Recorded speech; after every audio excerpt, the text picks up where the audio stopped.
오늘 함께 묵상할 말씀은 누가복음 9장 1절로 9절 말씀입니다. 1절 예수께서 12제자를 불러 모으사 모든 귀신을 제어하며 병을 고치는 능력과 권위를 주시고 하나님의 나라를 전파하며 앓는 자를 고치게 하려고 내보내시며 이르시되 여행을 위하여 아무것도 가지지 말라.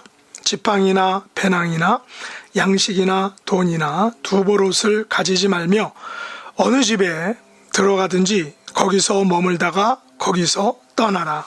누구든지 너희를 영접하지 아니하거든 그 성에서 떠날 때에 너희 발에서 먼지를 떨어버려 그들에게 증거를 삼으라 하시니 제자들이 나가 각 마을에 두루 다니며 곳곳에 복음을 전파하며 병을 고치더라. 분봉왕 헤롯이 이 모든 일을 듣고 심히 당황하니 이는 어떤 사람은 요한이 죽은 자 가운데에서 살아났다고도 하며 어떤 사람은 엘리야가 나타났다고도 하며 어떤 사람은 옛 선지자 한 사람이 다시 살아났다고도 함이라. 헤롯이 이르되 요한은 내가 목을 베었거늘 이제 이런 일이 들리니 이 사람이 누군가 하며 그를 보고자 하더라. 아멘. 오늘 말씀의 제목은 두루 다니며 곳곳에 전하라 라는 것입니다.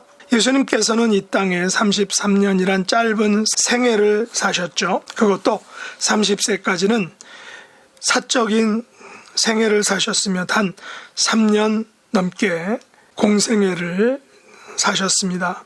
예수님의 사적인 생에 대한 기록은 그리 많지 않습니다. 예수님의 탄생 이야기와 어린 시절의 이야기 몇 곳이 전부입니다. 그리고 대부분의 예수님에 대한 이야기는 세례 요한에게 세례를 받으신 후부터 제자들을 부르시고 사역을 하신 것들에 대한 이야기입니다. 물론 예수님에 대한 구약 예언자들과 신약의 제자들을 통한 예수님에 대한 이야기는 성경 전체에서 이야기되고 있는 것을 우리가 알 수 있습니다. 그래서 우리는 구약을 오실 예수님에 대한 이야기라고, 또 그 다음에 신약을 오신 예수님에 대한 이야기라고 말하고 있는 것입니다. 그러면 예수님께서 이 땅에 오신 이유가 무엇입니까? 바로 오늘 본문 1절과 2절 말씀이 그 답을 알려주고 있는 것입니다. 다시 한번 읽어보죠. 예수께서 12제자를 불러 모으사 모든 귀신을 제어하며 병을 고치는 능력과 권위를 주시고 하나님의 나라를 전파하며 앓는 자를 고치게 하려고 내보내시며 라고 말하고 있습니다.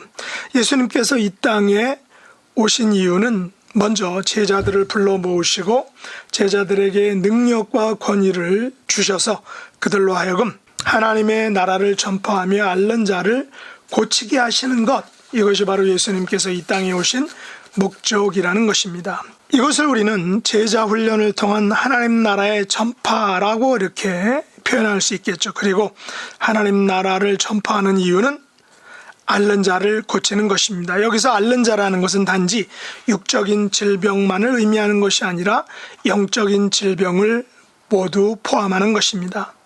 그런데 여기서 예수님께서는 하나님 나라를 전파하는 방법에 대해서 말씀하고 있습니다. 예수님은 여행을 위하여 아무것도 가지지 말라라고 말씀하시죠. 하나님 나라를 전파하는 것은 여행으로 표현하고 있다는 것입니다. 여행을 하려면 지팡이나 배낭이나 양식이나 돈이나 옷들이 있어야 합니다. 저희 가정이 요즘은 여행을 별로 가본 적이 없지만 전에 아이들이 어렸을 때 같이 여행을 간 것을 생각해 보면 저는 하루나 이틀을 여행하여도 많은 것을 꼼꼼히 챙기는 습관을 가지고 있었습니다.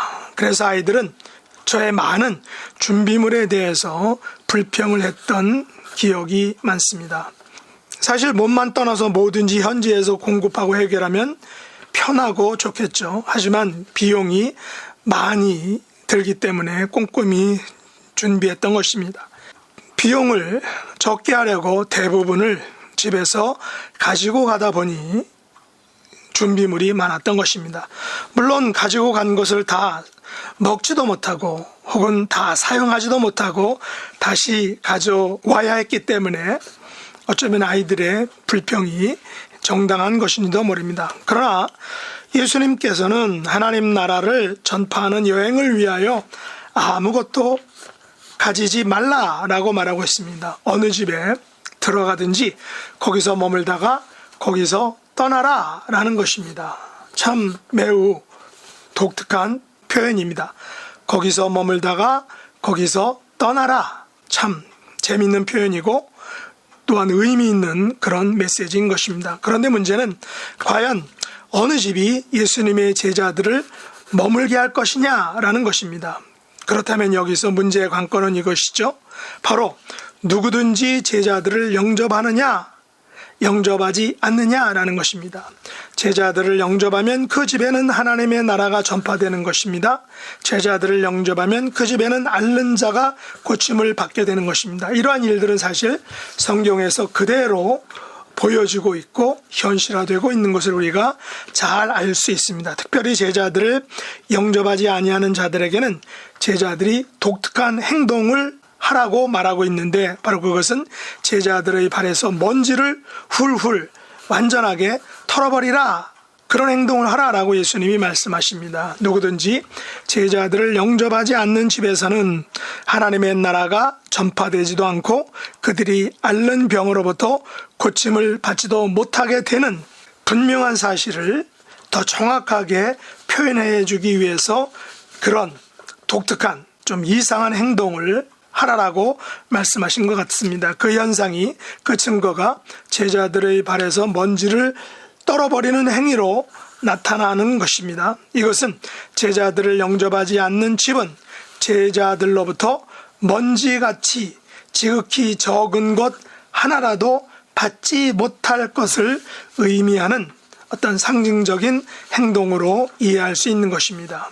그러나 제자들은 각 마을에 두루다니며 곳곳에 복음을 전하며 병을 고치는 사역을 지속하였습니다. 예수님의 복음은 제자들에 의해서 각 마을에 두루다니며 곳곳에 전파되었던 것입니다. 이 복음의 전파는 병을 고치는 것과 함께 이루어졌습니다. 그러나 이런 와중에서도 이 같은 축복을 받지 못하는 사람들이 있었습니다. 그들은 바로 제자들을 영접하지 아니한 자들이죠.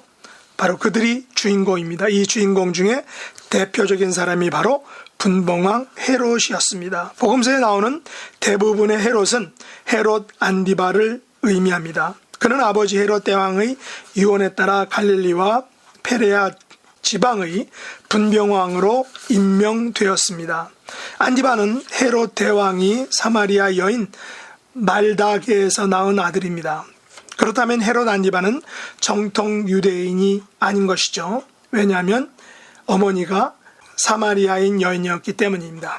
그래서 예루살렘 성전을 재건축함으로 당시 자신의 정당성을 인정받으려고 했던 것인지도 모릅니다. 물론 완성하지는 못했습니다. 물론 그는 세례 요한을 죽이려는 마음이 없었지만 세례 요한의 불의한 결혼이라 말하자 헤로디아는 세례 요한을 죽이기 위하여 자기의 딸 살로메를 이용했고 결국 세례 요한의 머리가 잘려나가는 세례 요한이 죽게 되는 결과를 가져오게 했던 것입니다.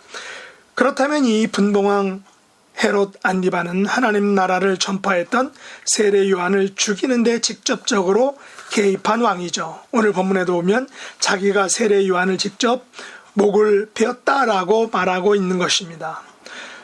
물론 세례 요한의 사역이 여기서 끝나는 것은 아쉬울 수 있으나 세례 요한의 사역이 마감함으로 곧 이어지는 예수님과 그의 제자들의 사역이 문을 새롭게 연 것으로 볼 수 있습니다. 예수님과 그의 제자들은 세례 요한의 메시지처럼 하나님 나라를 전파하며 앓는 자를 고치고 귀신을 치유하며 병을 고치는 능력과 권세를 가지고 각 마을에 두루다니며 곳곳에 복음을 전파하였던 것입니다. 사람들은 여행을 위하여 많은 것을 준비합니다. 그러나 하나님 나라를 전파하고 앓는 자를 고치는 이 복음 전파의 사역은 지팡이나 배낭이나 양식이나 돈이나 옷이 아닌 바로 하나님 나라의 복음의 능력과 권세를 전파하는 것입니다. 물론 복음의 효과적인 전파를 위하여 우리는 우리의 시간과 물질과 많은 도구들을 사용하기도 합니다. 그러나 가장 중요하고 강력하고 직접적인 것은 바로 하나님 나라의 복음이 가진 그 능력과 그 권세라는 것입니다. 이것을 가지고 나아가서 각 마을에 두루다니며 곳곳에 복음을 전파한다면 그곳에 바로 그 현장에 성령의 역사로 인하여 병을 고치는 능력과 권세도 함께 한다라는 사실입니다. 이런 사역을 감당하시고 시행하는 우리 교회와 각 성도님이 될 수 있기를 예수님의 이름으로 축복합니다. 기도하겠습니다. 하나님 아버지, 저희들은 매우 연약합니다. 귀신을 제어하며 병을 고치는 능력과 권세가 없습니다. 그러나 하나님 나라의 복음의 능력과 권세를 힘입어 복음을 전할 때에 앓는 자를 고치는 능력과 권세가 함께할 줄 믿습니다. 제자들처럼 두루다니며 곳곳에 하나님 나라의 복음을 전파하는 삶을 사는 2024년 한 해가 될 수 있도록 축복해 주옵소서. 예수님의 이름으로 간절히 기도드리옵나이다. 아멘.